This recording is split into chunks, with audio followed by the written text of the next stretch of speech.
You know, when I started covering games this year, I was in a bit of a lull, and I've covered a mix of games that have left an impression on me for good and bad. But one thing I've realized is that there is some games out here that not only haven't gotten enough recognition, but actually have made me believe that there's still some creativity to be had out there in the world of rinse and repeat, play it safe AAA titles. Chroma Squad is an indie game you're going to want to hear more about in this review.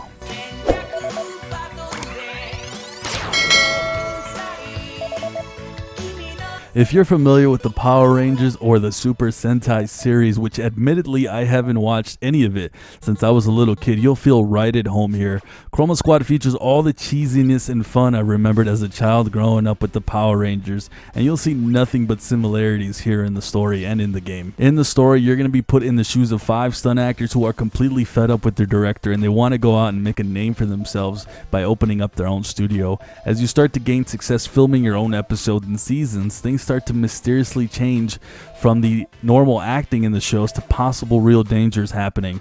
Now, I don't want to spoil a ton with the story, but for me this was an absolute blast to go through. From the funny lines to the really feeling attached to all the characters you've created, you will definitely be enjoying this, and for me the story was one of the strongest, if not the strongest part of the game, but I'll touch a little bit more on this later. When you start off with Chroma Squad, one of the first things you'll be doing is creating your Chroma team, and this will be your team throughout the whole playthrough. You'll want to take your time here and choose wisely, as you can't change the character specific bonuses later. For instance, I made my healer have damage stats, not realizing that he was even a healer. But first you'll start off with your lead character. Mine was named after me, Sunny, and he will be your tank character, and he'll have a ton of health. Then you have the techie build, which can utilize ranged weapons and use tech gadgets in his skill tree, and is mostly a damage dealer. Then you have the assist, who will play your healer, and he might be, or she might be, your most vital character, as this is the person tasked to keep everyone alive. Then you have the assault, which will be your biggest damage dealer, and last but not least is the scout, who is someone who gets around the grid with good movement, who can also provide a little bit support with stuns and damage. He's kind of like your all-around character. Every single one of these has its own skill trees that will progress after you finish filming a season.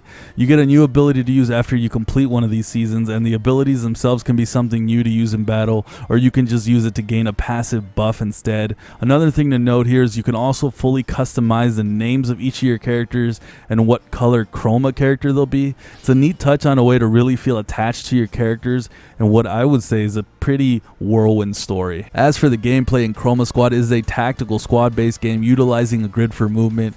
You'll be utilizing different ways to attack and use your squad as a whole to perform team-based moves. The biggest thing you'll probably be doing is punching baddies in the face with just your basic attack, but each one of your squad, like I mentioned earlier, has a role, and what their role is defined on the abilities that they have. So you can perform range gun attacks with your techie, but you can also utilize the weapons equipped on your characters to do a basic weapon attack. These abilities all have cooldowns, so there is a strategy involved on when to use these abilities and who to use them on. Chroma Squad also features a cool teamwork ability you can use instead of attacking outright on your own. When you stand next to an enemy and get them in position, you'll hit that teamwork button. When you get another Chroma Squad member to attack, they'll perform a simultaneous double hit that will typically hit harder than if they had just attacked on their own. This can ramp up to 4 Chroma Squad characters for a triple and quadruple hit, but if you're able to get the whole team to attack in unison, it will launch a full-on Chroma powered team attack for devastating damage. There's also the ability to use a vault mechanic that vaults another hero into a further part in the map, and this is something that you might not utilize as much, as I kind of had a hard time determining the space on how to launch players correctly, but it's still something useful because the ranged enemies do run away from you at a frequent rate, so it's a great way to gain distance on them. Now, I'm not typically a fan of tactical RPGs at all. I actually tend to turn the other way when this is the combat in a game, but I fully enjoyed my time with this portion of it, and I think the biggest reason for that is the simplicity of the combat. I never felt too overwhelmed like other tactical games that kind of throw you so many complicated abilities at once. This one was straightforward and to the point, and I really appreciated that. The enemies do get slightly repetitive except for the bosses, and this is a shining and awesome moment here in Chroma Squad. You'll have different boss battles at almost every episode, and this is straight from the shows, as you'll have the goofiest looking and fun boss battles you'll ever see in a game. They will have silly abilities like the barrel boss just barely along the grid.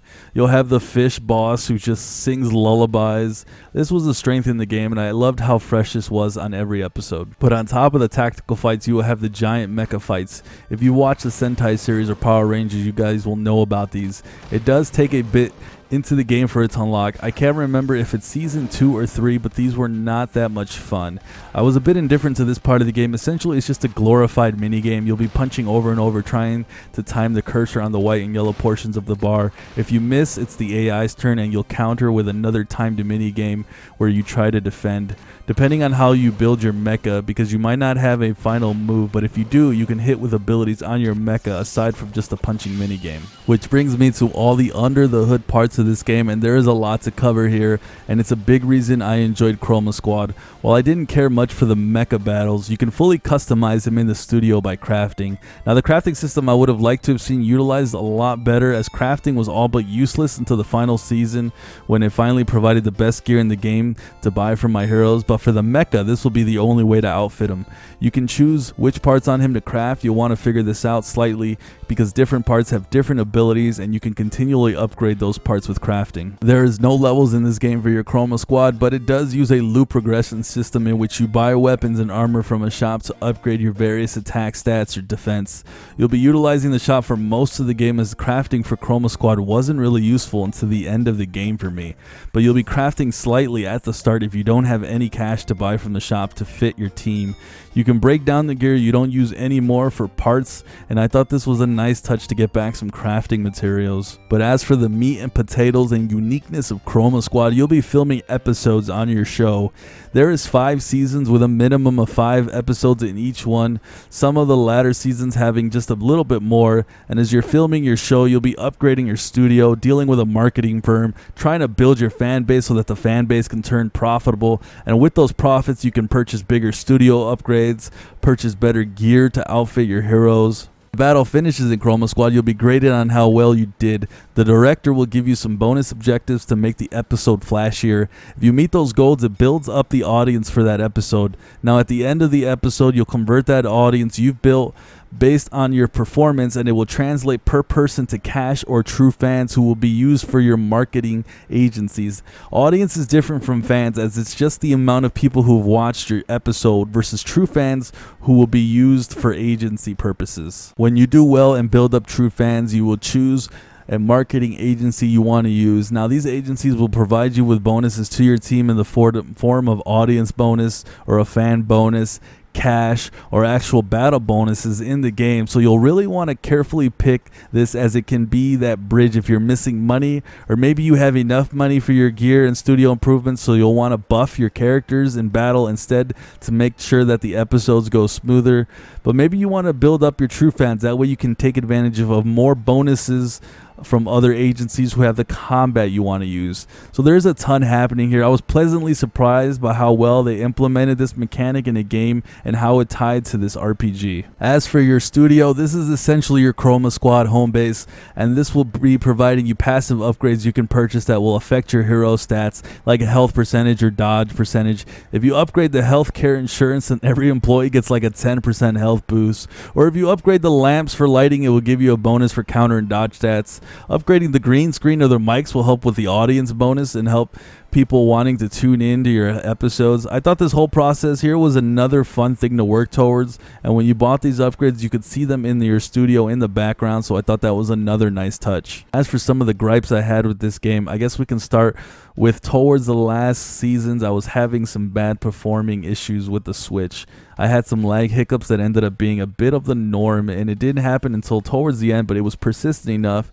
that this definitely needs to be patched. I also did run into a few bugs like seen here on the screen, but these were a lot more rare, and I think the bugs were tied with the performance issues. Also, there is some slight issues with the camera. Maybe I'm dumb and I couldn't figure it out, and there's a way to change the camera, and there could be, but at times I was having issues getting my heroes into specific spots. This was another rare and minor complaint though, but I will say that the graphics are not the best. I'm not a pixel hater whatsoever. I actually love pixel art games, but this one is not one of the prettier ones I've gotten to play. Though I will say it's had its moments of charm, so I won't ding it, but it's definitely not a positive here. Overall though, Chroma Squad is one of my favorite games I've played this year on the Nintendo Switch. Soundtrack gets slightly repetitive after you played so many hours like I did, but it's still a great one and it's definitely a positive. The controls were excellent and simple outside of the camera issues, but the biggest strength in Chroma Squad is its story without a doubt. I liked how every episode felt unique and you never knew what was going to happen. For instance, you think you're going into a normal episode to fight baddies and a unique boss, but you get a new person who comes in and aids you, and he's the awakened dragon, and that's like the charm with Chroma Squad. This game has had me smiling throughout the whole story or laughing my head off, and also guessing with a couple twists and turns here and there. So this is just an excellent story, and it's not just an excellent story, but it's excellent gameplay as well. Unfortunately, I can't give Chroma Squad my highest grade of the year, but it's still a solid 8.75. I think this is easily graded higher if they can fix some of the issues that are present with the Switch.